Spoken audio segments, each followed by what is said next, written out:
श्री हनुमान जी महाराज के पास 8 सिद्धियां नवनिधियां हैं, लेकिन ये प्रसाद कैसे मिला? बोले असवर दीन जानकी माता।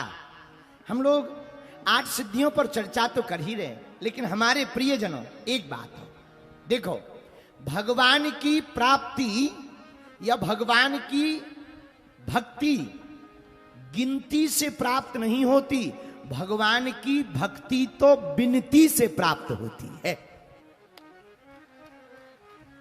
प्रायः लोग गिनती करते हैं, हमें भी मिलते कई लोग हैं, और बताओ भक्ति करते हो? हाँ हाँ करते हैं, रोज गुरुजी 108 बार नाम लेते हैं, 5 बार नाम लेते हैं, 11 बार नाम लेते हैं। भैया गिनती से भगवान नहीं मिलते, बिनती से भगवान मिलते हैं। अगर तुम गिनती से भजोगे तो भगवान कृपा भी गिनती से देते हैं। पर एक संत हमसे कहते थे, पंडित जी ना वो गिनकर देते हैं ना वो तौल कर देते हैं, हमारे बालाजी जब भी देते हैं दिल खोल कर देते हैं।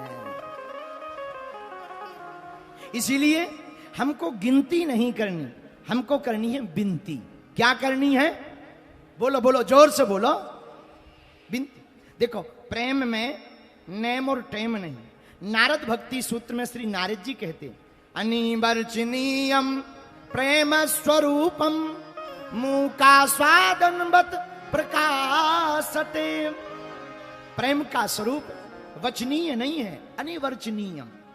इसे बोला नहीं जा सकता, कहा नहीं जा सकता। जिसे प्रभु से प्रेम हो जाता है वो फिर बोल नहीं पाता।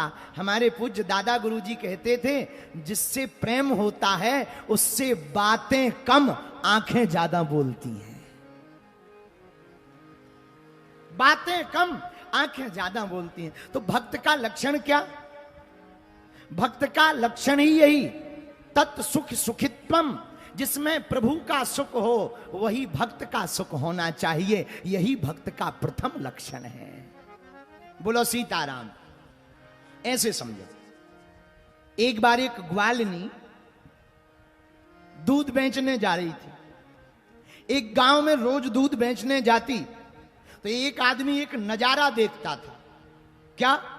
ग्वालिनी के पास सब दूध लेने आते तो वो सबको नाप करके दूध देती, लेकिन एक युवान बालक जब दूध का पात्र लेकर आता तो बिना नाप करके वो दूध देते।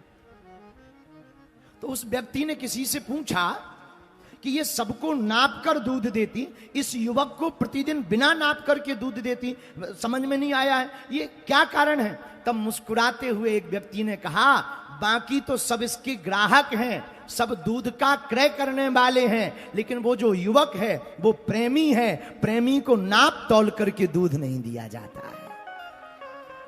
क्या अद्भुत संकेत है। इस भाव का आशय यह है कि जिसे प्रभु से प्रेम होता है, जिसे परमात्मा से प्रेम होता है, उसे गिनती नहीं करनी है, उसे तो भगवान के चरणों में नित्य विनती करनी है।